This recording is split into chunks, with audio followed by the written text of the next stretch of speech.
welcome back to another Outdoor Philosophy. And we're continuing talking about financial freedom today, and we're coming up on the wrap-up to this series, and it's actually getting nice out, so I think we're going to start going back to reading some books in the future. So I think what we're going to actually read next is last summer I picked up Bill Nye's Undeniable, and I think we're going to do that. I'm probably going to deny most of it, so we'll go ahead and read that book next, I think. Get it read, get it off my shelf. But we're going to continue talking today about financial freedom, and we've talked, of course, just a brief summary of financial freedom, the benefits of living debt-free, learning to pay cash, replacing the credit cards, avoiding store cards, student loan marketing. We talked about living frugally. Now, today what we're going to do is probably what should have been earlier, but I kind of wanted to end with it instead, is talk about budgeting. And budgeting is an important topic because really a budget isn't looking at your finances at the end of the month and then figuring out where your money went. Budgeting is really planning ahead, writing down all of your income, everything that you're going to do, and putting it on paper at the start of the month. And then you don't deviate from that plan. You get aside envelopes for your cash. There's a few things you're going to write checks. There might be some things you put on some type of debit or credit card or something, which I don't always recommend the credit cards, of course, but there's a place you can use them. But the reality is you don't put anything anywhere without that written budget. And that's got to cover all your different expenses. So first, what Dave Ramsey would call your four walls. Make sure that your rent or mortgage is paid. Make sure your utilities paid. That there's gas in the car. Your car's paid, of course, and and you have food. When you have those things put together, you can live to fight another day.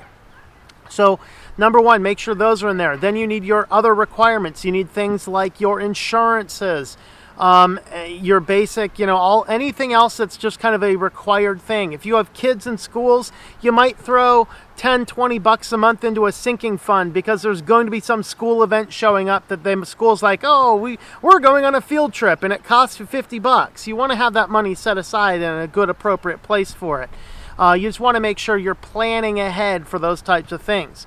And then once you get into that, looking at what Dave Ramsey's plan is for a budget, which is, in my opinion, one of the better ones, he's going to list all of his debts, and then he's going to make the minimum payments on everything except the smallest one, and just throw every bit of expendable income at that debt. Pay it off, and then you roll that payment into the next one, and then you roll that into the next one, and roll that into the next one. He calls that the debt snowball. Okay, definitely work on that. Now, some people might say, well, why should pay off the highest interest rate first? No, it actually is only going to, when you're done with the plan, it's really only going to be the difference between a couple dollars here and there. And it's not worth it. You want to pay off the smallest balances first because A, it rolls that payment into a higher payment for the next one, but B, it shows you progress.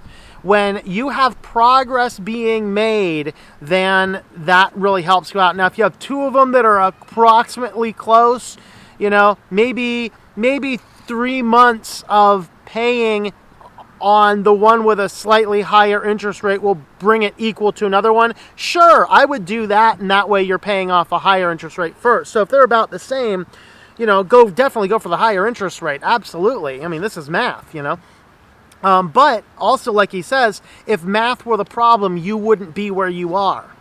Now, once you have that figured out, you want to live on that budget. The budget is you have an approximate guess how much money is coming in. Now, if you're a basic salaried person, you pretty much know to the penny how much money is coming in. If you're a wage payroll person, you can generally know within a few $100s how much money is coming in. Now, if you're kind of like me and you have different business ventures all over, you have no earthly idea. So budgeting when you have a very highly flexible income is a little bit different. So let's go ahead and first handle the ones where it's fairly predictable, the salary or the wage payroll type where it's going to be close.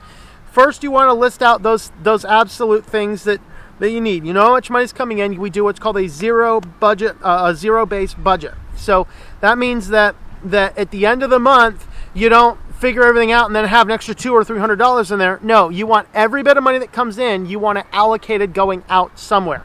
Now, that might be going out to a savings account. That might be going out to a sinking fund. That might be going out to a debt payment. But at the end of the month, every dollar that came in has a name for where it's going out. That's so critically important.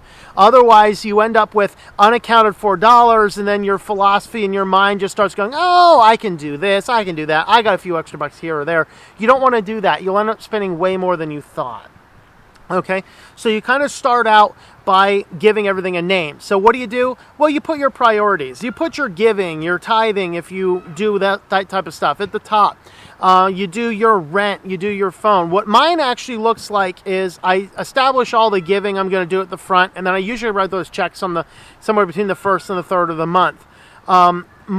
The only two utilities I end up paying is the internet. Well, there's 3.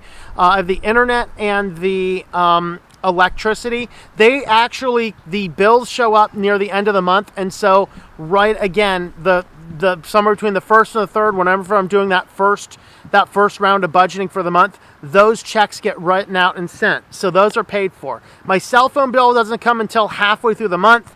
That gets paid as soon as it comes in. As soon as I can make that payment, that comes in. And then the next one, of course, is the rent, which generally I'll pay that near the end of the month, which is kind of when it's due.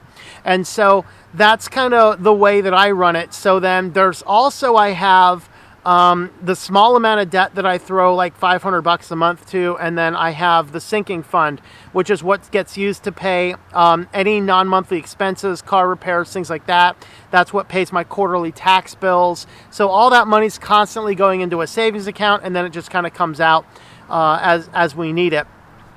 For the different thing. So you want to figure out where all the money needs to go, and then account for every dollar that comes in and put it out somewhere.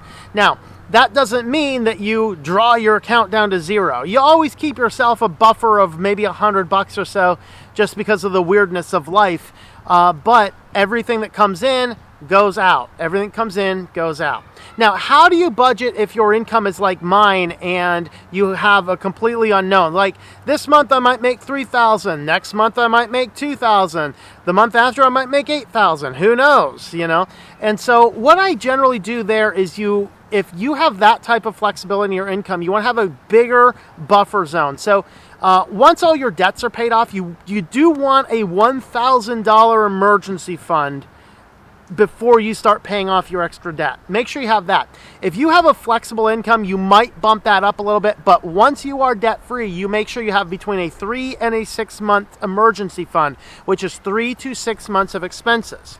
Now, if you have a rigid, solid income, you know exactly what it is, you're safer to go closer to the 3 months. If you have a very flexible income, you want closer to the 6 months. So that's kind of how you want that to run.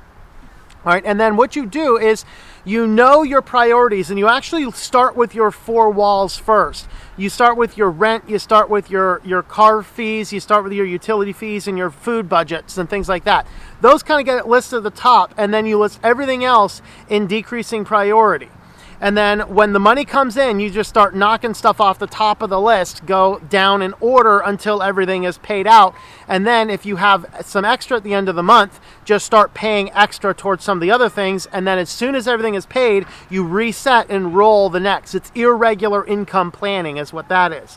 So with that form of budget, then you want to make sure that you're always getting those 4 walls taken care of. And then you're making sure that no accounts are going into a bad status. Just make sure everything's got the minimums, and then at the end of the month, so usually if you have an irregular income like I do, usually you have a pretty good estimate what your income's going to look like next month. And so from there, I'll decide, do I put more into a sinking for later, or do I do some other flexibility thing to make sure everything else is taken care of? That's one of those things that you got to kind of gauge as you're determining it.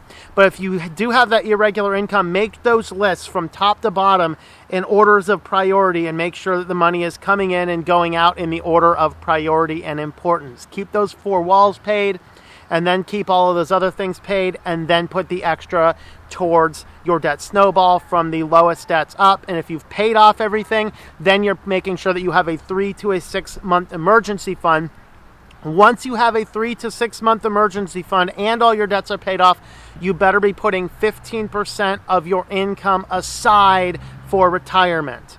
Now, we didn't mention that earlier. If you're highly in debt, stop your retirement stuff. You need that money now to take care of things. Once you are completely debt free and you have a big emergency fund, then you can start putting more into it. And if you're getting to be your 40s and you don't have enough there, go ahead and bump that up to 30%. That's okay. You don't have anything else you're spending it on anyway. So that's a little bit about budgeting. Definitely take a look at Dave Ramsey's Financial Peace University. I'm not paid or anything to say that. It's just one of the better courses that I've seen in this type of stuff recently. So definitely go check that out. So thanks for coming along on this outdoor philosophy, and we will see you next week.